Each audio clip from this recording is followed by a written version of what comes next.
Saya tidak memiliki jabatan struktural partai seperti bapak-bapak yang di depan sini.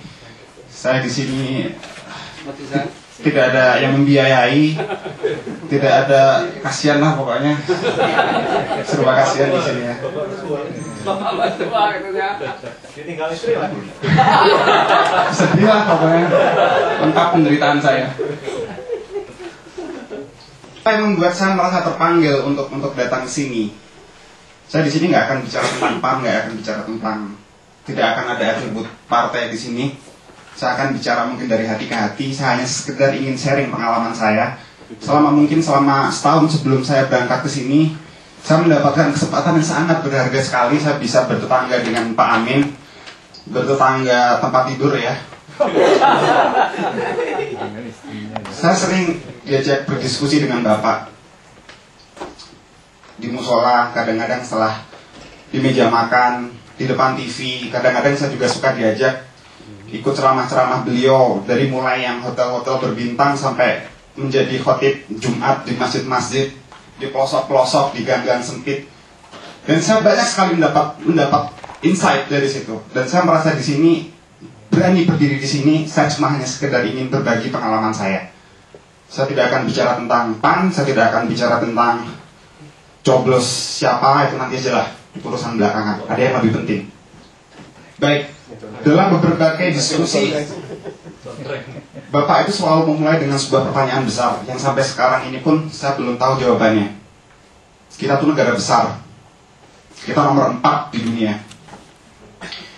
Tapi kenapa saja masyarakatnya tetap miskin? Kita selalu terbelakang dan kita selalu tercecer dalam derap kemajuan bangsa lain.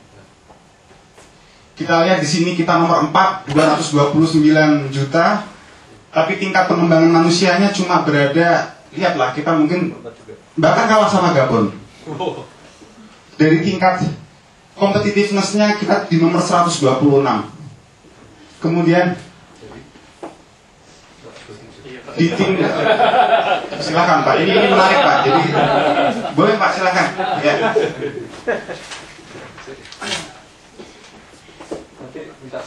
Bahkan 20% penduduk Indonesia itu berada di bawah garis kemiskinan. Sisanya yang 80% itu pas di garis kemiskinan. Jadi sangat menyedihkan sekali dengan yang terjadi di bangsa kita ini. Dulu saya ingat Pak, saya mengagumi Bung Karno juga, Bapak Amin juga sangat mengagumi Bung Karno. Dulu Bung Karno pernah bilang, kalau bisa kita sejajar lah dengan blok-blok Amerika, dengan blok-blok Uni Soviet gitu ya. Terus kemudian dulu juga pernah waktu zaman Soeharto kita buka investasi dari Jepang, harapannya kita juga bisa bersaing sebagaimana kita juga bisa seperti negara Jepang. Terus ketika tahun 90-an turun lagi, jadi dari sama Amerika, Jepang, terus tahun 90-an itu kita masih menang di Thailand, di ASEAN ya, sama Filipina, Malaysia kita masih di atas. Dan sekarang kita sudah semakin tercecer. Bahkan dengan Thailand, dengan Filipina, dengan Malaysia pun kita ketinggalan. Jangan-jangan sebentar lagi kita bakal dikejar sama Timur-Timur. Itu nyata gitu. Apa yang menyebabkan kita itu selalu tercecer seperti ini, Mas Aldi? Karena kita boleh dibilang kita masih dijajah, bahwa kita belum terbebas dari intervensi asing. Kita itu bangsa besar, 200 juta sekian penduduk, tapi masyarakatnya begitu gampang dipecah belah. Isu agama, isu suku, isu partai, itulah yang mereka lakukan. Kita itu seperti raksasa tapi kerdil. Itu yang pertama. Yang kedua, apa yang membuat bangsa kita itu miskin dan terbelakang? Sorry. Saya sebetulnya tidak setuju dengan istilah negara miskin dan terbelakang.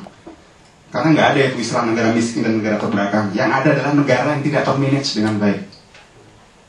Dari dulu kita salah pilih pemimpin. Itu yang menjadi keprihatinan saya. Penjajahan dalam bidang apa saja, Mas Aldi? Penjajahan dalam bidang ekonomi. Utang kita sekarang sudah 1.600 triliun. Selalu tambah. Ya. Dan bapak-bapak, saudara-saudaraku semua tahulah apa itu utang. Kalau seseorang yang berutang, berarti dia kehilangan kemandirian. Kalau dia kehilangan kemandirian, berarti dia akan diberangus gampang untuk dicocok hidungnya. Mau diperlakukan apa saja, mau dia, karena memang sudah terjerat utang. Ya kan? Ada sebuah buku bagus dari John Perkins, judulnya Confession of an Economic Hitman. Jadi menceritakan tentang konspirasi negara-negara besar untuk menjajah negara-negara lain lewat ekonomi. Mungkin teman-teman saya rekomendasikan untuk baca. Jadi bagaimana World Bank, IMF memberikan utang kepada Indonesia, keluar dari kantong kanan, tapi banyak sekali aturan-aturan di belakangnya. Salah satunya tender proyek infrastruktur harus dari Amerika, begitulah. Harus dari perusahaan ini untuk bangun instalasi listrik, harus bikin dari perusahaan ini, dari instalasi perusahaan air minum, dan semua dari Amerika. Jadi ibaratnya mereka kasih utang itu cuma keluar dari kantong kanan, masuk lagi kantong kiri gitu. Dan kita masih terjerat bunga, masih terjerat pokoknya yang selalu bertambah, selalu bertambah, selalu bertambah. Dan akhirnya apa? Begitu banyak sekali peraturan undang-undang ini yang digadaikan untuk kepentingan asing itu. Saya kasih contoh misalkan Undang-Undang Nomor 22 Tahun 2001 yang menyatakan bahwa 90% kontrak production sharing dikuasai oleh asing. Bukan hanya dalam bidang kontrak production sharing, tapi juga dalam bank. Ada Undang-Undang Nomor 10 Tahun 98 yang menyatakan perusahaan asing boleh menguasai bank-bank di tanah air. Terus kemudian ini nih, ada sesuatu yang konyol ini, baru aja dikeluarkan kemarin, PP nomor 2 tahun 2008 tentang alih fungsi hutan lindung untuk keperluan pertambangan. Jadi di situ disebutkan perusahaan yang mau mengeksploitasi tambang, membuka lahan dalam suatu daerah hanya diwajibkan untuk membayar sekitar 3 juta per hektar. Itu artinya apa? Sekitar 300 rupiah per meter persegi. Tanah kita yang kaya alam, kaya minyak, kaya tembaga, dijual cuma seharga lebih murah dari pisang goreng. Itu penghinaan besar. Buat saya itu penghinaan besar. Tadi Mas Aldi. Kemudian penjajahan lingkungan. Kemarin baru saja kontrak karya Freeport itu diperpanjang sampai 2041. Produksinya mereka sekarang karena cuma dibatasi sampai 2041, produksinya dinaikkan hingga 300.000 ton per hari. Sementara ganti eksplorasinya itu cuma 5 rupiah per meter persegi. Dan yang lebih menghina lagi, pada tahun 2007 Freeport ini mengakuisisi Phelps Dodge. Ini adalah salah satu perusahaan tembaga terbesar di dunia. Dan menggunakan kekayaan alam yang ada di Papua sebagai jaminan, sebagai kolateral. Itu penghinaan besar itu buat negara saya, buat negara kita. Kemudian 2 miliar ton limbah buangan taling yang mengandung logam berat. Itu menurut catatan Walhi. Bayangkan 300.000 ton limbah per hari. Itu cukup untuk mengubur 7 parts. Cukup itu per hari, bayangkan. Dan tidak ada yang pernah bisa mengaudit Freeport.